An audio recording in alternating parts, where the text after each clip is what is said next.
بسم اللہ الرحمن الرحیم۔ علامہ لاہوتی پر اسراری کی خوبصورت کتاب جنات کا پیدائشی دوست۔ ابھی یہ باتیں ہو ہی رہی تھیں، میرے دل میں ایک بات آئی۔ میں نے حیرت انگیز جن سے پوچھا، یہ بتائیں کہ جادو انسانوں میں زیادہ ہوتا ہے یا جنات میں؟ میرا سوال کیا تھا؟ حیرت انگیز جن نے اپنی پوری کی پوری معلومات اور کہانی شروع کر دی۔ وہ کہنے لگے، دراصل جن اور جادو دونوں جیم سے نکلے ہیں۔ جنابت کا تعلق بھی جیم سے ہے، یعنی ناپاکی، ایسی ناپاکی جو کہ انسان ازواجی تعلقات کے بعد پاتا ہے۔ اس ناپاکی کو جنابت کہتے ہیں۔ کہنے لگے، یہ تین جیم، جن، جادو اور جنابت، یہ انسانوں کے لیے ایسے زہر ہیں کہ جیسے خنجر بجھا ہوا، اور ایسا سم قاتل ہے کہ اس کا ڈسا پانی نہیں مانگتا۔ پھر اس نے وضاحت کی۔ حیرت انگیز جن کہنے لگا کہ انسان جب ناپاک ہوتا ہے اور نہاتا نہیں اور ناپاک ہی رہتا ہے تو ہمارے جنات کی دو قسمیں ہیں۔ ایک وہ ہے جو نیک اور صالح ہے، وہ ایسے بندے سے دور ہو جاتے ہیں کیونکہ ناپاک انسان سے ایک خاص قسم کی بو ہوتی ہے۔ اس بو کو سمجھانے کے لیے حیرت انگیز جن نے مجھے مثال دی۔ کہا، ایک بکرا وہ ہوتا ہے جو خصی ہوتا ہے اور ایک وہ جو خصی نہیں۔ اب اس کے اندر جو بو نکلتی ہے وہ ایسی ہے کہ جسے آپ سونگھ سکتے ہیں۔ ناپاک جسم اور وہ شخص جس کو حالت جنابت ہو، اس کے جسم سے ایسی بو نکلتی ہے جو نیک فرشتوں اور نیک جنات کو دور کر دیتی ہے۔ نیک جنات اور نیک فرشتے جب اس سے دور ہوتے ہیں تو بدکار جنات اس انتظار میں ہوتے ہیں کہ اس انسان کو شکار بنائیں اور اس کے قریب آئیں، پھر اس کے قریب آ کر اس کو طرح طرح کی تکالیف دیں اور طرح طرح کے روگوں میں، مصائب میں، تکالیف میں، مشکلات اور مسائل میں اسے مبتلا کریں۔ حیرت انگیز جن کہنے لگا، لوگ جادو کو بہت طاقتور سمجھتے ہیں، جنات کو بہت طاقتور مخلوق سمجھتے ہیں، لیکن جنابت کو کچھ بھی نہیں سمجھتے۔ حالانکہ جنابت ایک ایسی چیز ہے جو انسان کو فرشتوں کی مدد، حفاظت اور حصار سے دور کر دیتی ہے، اور جنابت ایک ایسی چیز ہے جو کہ فرشتوں کو جہاں دور کرتی ہے وہاں نیک جنات کو بھی اس شخص سے دور کر دیتی ہے۔ کیا نیک جنات انسان سے دور ہوں تو فرق پڑتا ہے؟ میں نے حیرت انگیز جن سے سوال کیا، نیک جنات انسان سے دور ہوں یا قریب ہوں، ان کا فرق کیا پڑتا ہے؟ کہنے لگے، آپ سوچ نہیں سکتے کہ اس کا کیا فرق پڑتا ہے۔ اور پھر خود ہی کہا کہ دراصل انسان جب ناپاک ہوتا ہے تو اس کے اندر ایک ایسی بو ہوتی ہے جو دور دور تک پھیلتی ہے۔ نیک جن تو دور ہو جاتے ہیں، بدکار جن اس بو کو سونگھ کر ایسے کھچے چلے آتے ہیں جیسے گندگی کی بو پر گندی مکھیاں دور دور سے کھینچ کر چلی آتی ہیں۔ اور پھر اس کا جو نقصان ہوتا ہے وہ آپ سوچ نہیں سکتے۔ جو شخص حالت جنابت میں 12 گھنٹے سے زیادہ وقت گزار لے، اس کو 82 نقصان ہوتے ہیں۔ پہلا نقصان، اس سے فرشتوں کی حفاظت ہٹ جاتی ہے۔ دوسرا نقصان، نیک جنات اس سے دور ہو جاتے ہیں۔ تیسرا نقصان، بدکار جنات اس کو تلاش کرتے ہیں۔ چوتھا نقصان، مکار جنات کا لقمہ بن جاتا ہے۔ پانچواں نقصان، بدکار لوگ اس پر نظر ڈالتے ہیں۔ چھٹا نقصان، گندی چیزیں اس کے ساتھ لگ جاتی ہیں۔ ساتواں نقصان، نیک روحیں اس سے دور ہو جاتی ہیں۔ آٹھواں نقصان، دعائیں اس کے قریب آ کر آگے نکل جاتی ہیں۔ نواں نقصان، بد دعائیں اس کے قریب آ کر اس کے جسم میں چلی جاتی ہیں۔ 10واں نقصان، اس کی دعاؤں پر فرشتے آمین نہیں کہتے۔ 11واں نقصان، اس کا دل سیاہ ہونا شروع ہو جاتا ہے۔ 12واں نقصان، اس کے جسم کا انگ انگ مردہ ہو جاتا ہے۔ 13واں نقصان، اس کا وجود ختم ہو جاتا ہے۔ 14واں نقصان، اس کی روح میں پاکیزگی ڈھلنا شروع ہو جاتی ہے۔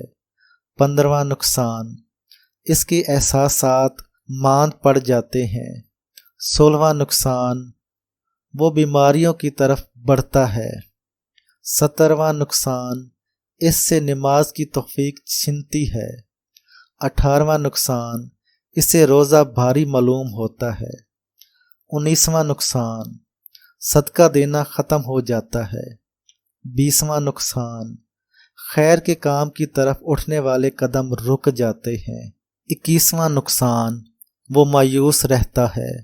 22واں نقصان اس کے دل کا سکون اٹھ جاتا ہے۔ 23واں نقصان خواہشات بڑھ جاتی ہیں۔ 24واں نقصان ضرورتیں کم ہو جاتی ہیں۔ 25واں نقصان طبیعت میں نڈھالی رہتی ہے۔ 26واں نقصان چستی اور پھرتی اس سے ختم ہو جاتی ہے۔ 27واں نقصان اس کا جسم ہر وقت بے چین رہتا ہے۔ 28واں نقصان روح کی بیداری ختم ہو جاتی ہے۔ 29واں نقصان جادو جلدی اثر کرتا ہے۔ 30واں نقصان کالے مکار اور گندے جنات گھیر لیتے ہیں۔ 21واں نقصان جنات کا جادو بہت جلد اسے جکڑ لیتا ہے۔ 32واں نقصان ہر طرف ویرانی ہی ویرانی اسے نظر آتی ہے۔ 33واں نقصان مزاج میں اندیشے اور وسوسے بڑھ جاتے ہیں۔ 34واں نقصان طبیعت میں بے چینی، اکتاہٹ اور گھبراہٹ زیادہ ہو جاتی ہے۔ 35واں نقصان اس کا اثر اس کے گھر پر پڑتا ہے۔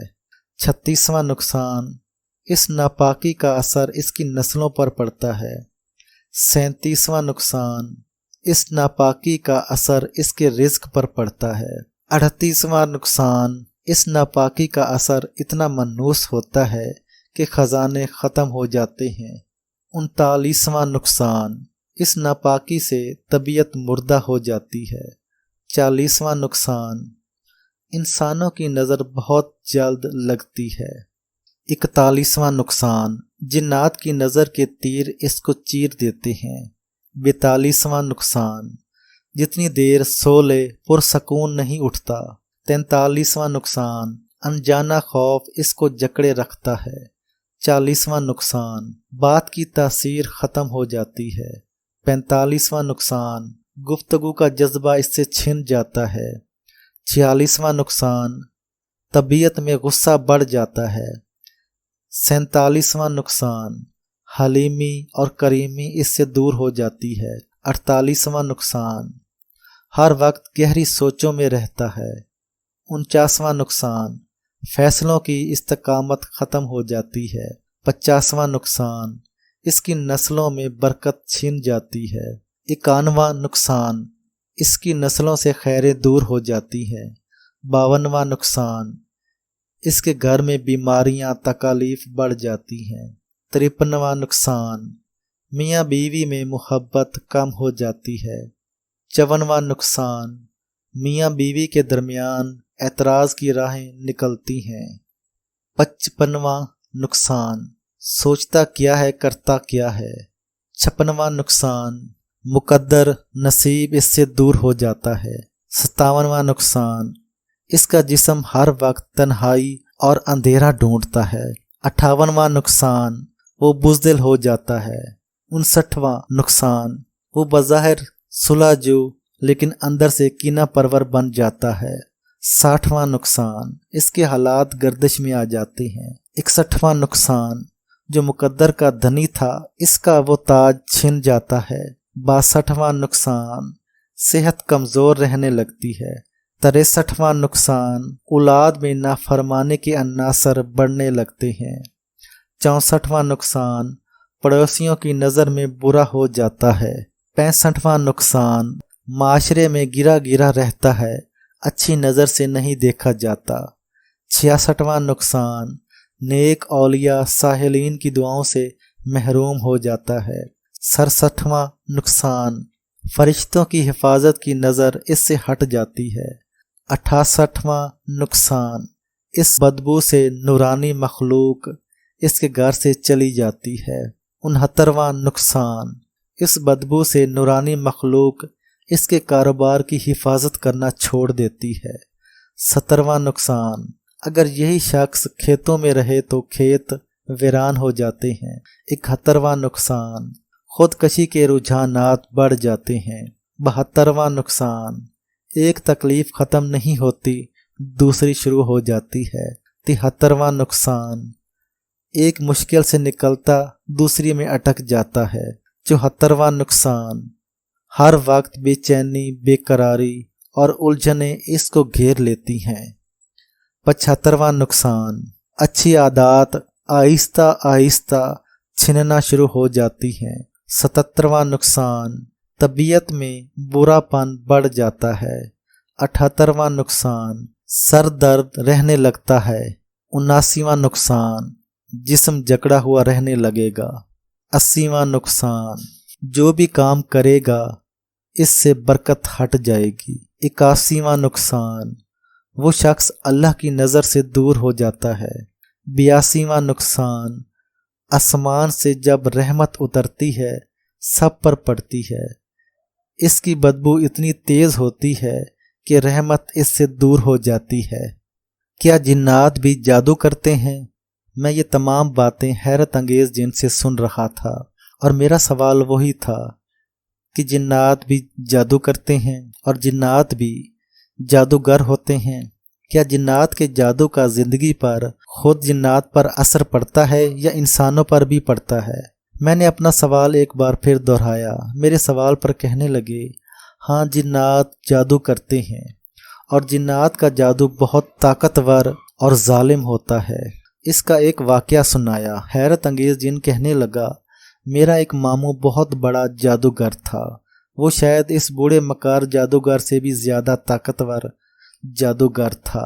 جو شخص اس کے مزاج کے خلاف کوئی بات کرتا تو وہ فوراً اس پر ایسا طاقتور وار کرتا کہ اس وار کو کوئی برداشت نہ کر سکتا۔ اس نے کتنے لوگوں کے بچے مار دیے، کتنے شادی شدہ جوڑوں کی طلاقیں کروا دی، کتنوں کے کاروبار برباد کر دیے۔ کتنے ایسے ہیں جن کو بیماریوں میں، دکھوں میں، تکلیفوں میں، مسائل اور مشکلات میں مبتلا کر دیا، اور کتنے ایسے ہیں کہ جن کے ساتھ اس کی تھوڑی سی بھی کوئی ہلکی سی مخالفت ہوئی یا اس کے مزاج کے خلاف کوئی بات ہوئی تو اس نے اس پر ایسا وار کیا کہ سالوں وہ اس دکھ کو جھیلتا رہتا۔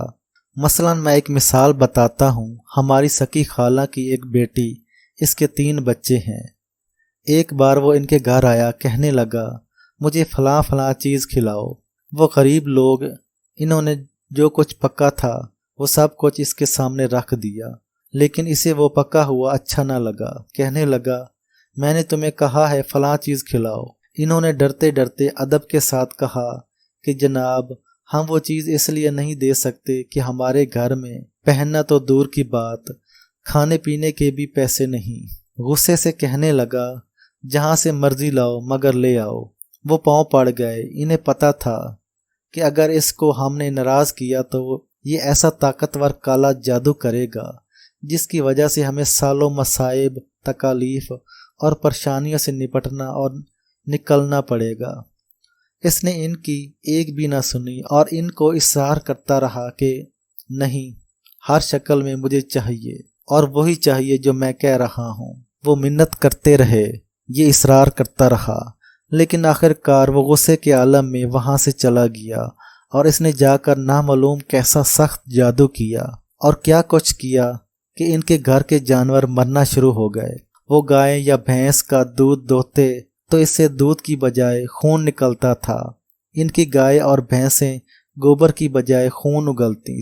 ان کے گھر میں چیزیں ٹوٹنا شروع ہو گئیں، ویرانی، نحوست اور مایوسی بڑھنا شروع ہو گئی، اور ان کا ہر پل اور ہر لمحہ مصائب اور تکالیف میں گرتا چلا جا رہا تھا۔ وہ کئی بار اس کے پاس آیا اور منتیں کیں کہ ہم نے جان بوجھ کر آپ کو وہ چیز نہیں کھلائی، ہمارے پاس وہ چیز تھی ہی نہیں، لیکن اس نے کسی کی ایک بھی نہ سنی اور ان پر ظلم و ستم اور مصائب کے پہاڑ ڈھاتا رہا، اور وہ یہ مصائب اور ظلم و ستم سہتے رہے اور بار بار منتیں کرتے رہے۔ اس نے ان کی ایک بھی نہ سنی۔ آخر کار ان کے گھر کے افراد مرنا شروع ہو گئے اور ان کے گھر میں ویرانی، مصائب، پریشانیاں، مسائل، مشکلات اتنی بڑھی کہ لوگوں کو ان کی زندگی پر ترس آنا شروع ہو گیا، لیکن اس کو 1% بھی ان پر ترس نہ آیا، حتیٰ کہ اسی حالت میں ان کا سارا خاندان ختم ہو گیا۔ لوگ خوف کے مارے اس شخص کو کچھ کہہ بھی نہیں سکتے تھے، کیونکہ اس شخص کے پاس کالی دیوی، سومناتھ اور کالے چرنوں کا ایسا کالا علم ہے جس کا توڑ کسی کے پاس نہیں۔ یہ کیسے ممکن ہے کہ اس کا توڑ کسی کے پاس نہیں؟ میں حیرت انگیز جن کی بات سنتے سنتے چپ نہ رہ سکا۔ آخر میں بول پڑا، یہ کیسے ممکن ہے کہ اس کا توڑ کسی کے پاس نہیں؟ میں بولا، کیا لوگوں کے پاس کلام الہی نہیں، حدیث نبوی صلی اللہ علیہ وسلم نہیں، اللہ کے نام کی طاقت اور تاثیر نہیں؟ لوگ اتنے غافل ہو گئے ہیں اور لوگ اتنے پریشان اور مایوس ہو گئے ہیں۔ وہ بولا، سب کچھ ہے، لیکن لوگوں کا علم اتنا دور ہو گیا اور لوگ کلام الہی کے علم سے اتنے دور چلے گئے کہ ان کے سامنے یہ چیزیں کچھ بھی نہیں، اور ان چیزوں کی کوئی حیثیت اور طاقت نہیں ہے۔ میں یہ باتیں سن رہا تھا، لیکن مجھے کچھ سمجھ نہیں آ رہی تھی، اور میں سوچ رہا تھا، کیا اس کالے جادو کرنے والے کو کوئی شخص ایسا نہیں ملا جس کے پاس اللہ کے نام کی کوئی ایک آیت ہوتی یا حدیث مبارکہ میں سے کوئی ایک دعا ہوتی؟ لیکن میری ان باتوں کے جواب سے پہلے ہی حیرت انگیز جن بولا، یہ تو واقعہ کچھ بھی نہیں، اس کے ظلم و ستم کا میں آپ کو ایک اور واقعہ سناتا ہوں۔ اور پھر بولا، وہ واقعہ یہ ہے کہ یہ بات گزشتہ 13 سال پہلے کی ہے۔ ایک دن وہ اپنے گھر کی چھت پر بیٹھا تھا۔ اس کے گھر کے ساتھ گلی لگتی ہے۔ گلی سے ایک جن گزرا جا رہا تھا۔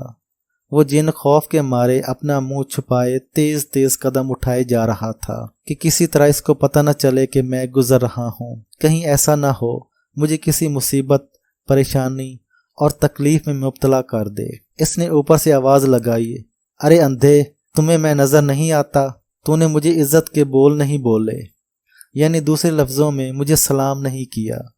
وہ ایک دم پریشان ہو گیا، کہنے لگا، جی میں بھول گیا، میں نے آپ کو دیکھا نہیں۔ تو کہنے لگا، تمہیں اس بھول کا سبق سکھاؤں گا اور تمہیں بتاؤں گا کہ تم کیسے بھولے اور بھول کسے کہتے ہیں۔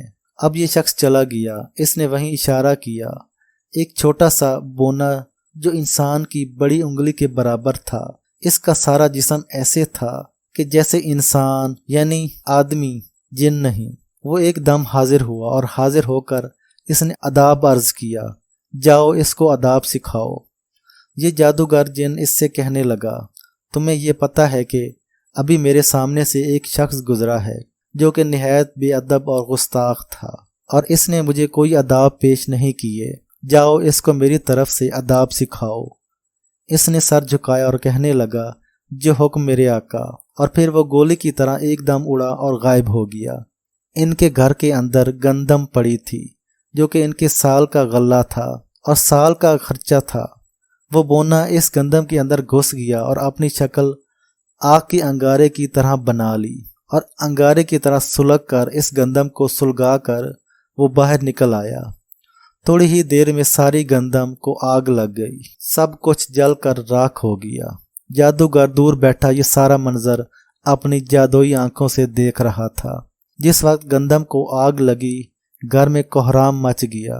دوڑے اور کہنے لگے، نامعلوم کیسے ہمارے گھر کی گندم جل گئی اور ہمارا سارا گھر جل گیا اور ہر چیز ہماری راکھ ہو گئی۔ بہت حیرت سے وہ سب کچھ دیکھ رہے تھے۔ آگ بجھانے کی بسیار کوشش کی، لیکن آگ تھی جو ختم ہی نہیں ہو رہی تھی اور مسلسل بڑھتی چلی جا رہی تھی۔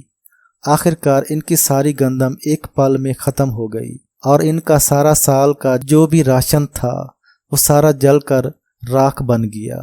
یہ جادوگر وہیں بیٹھا کہکے لگا رہا تھا۔ اس نے اشارہ کیا، وہ بونا وہیں غائب ہو گیا۔ انہیں پتہ چل گیا کہ جو کچھ یہ ہوا ہے یہ سب کچھ اسی کا کیا دھرا ہے۔ وہ سارے گھر والے اکٹھے ہو کر جوتیاں اپنے سر پر باندھ کر، یہ اس کے علاقے کی خاص ریت اور روایت تھی کہ جس شخص کے سامنے ذلیل اور نادم ہو کر جانا ہوتا تھا اور اس سے معافی مانگنی ہوتی تھی تو اپنی جوتیاں اپنے سر پر باندھ لیتے تھے اور اس کے سامنے انہی جوتیوں کے سمیت حاضر ہوتے تھے۔ یہ سب اسی حالت میں اس کے پاس گئے۔ یہ اب تک اپنی اسی مستی، اسی کیفیت میں بیٹھا ہوا تھا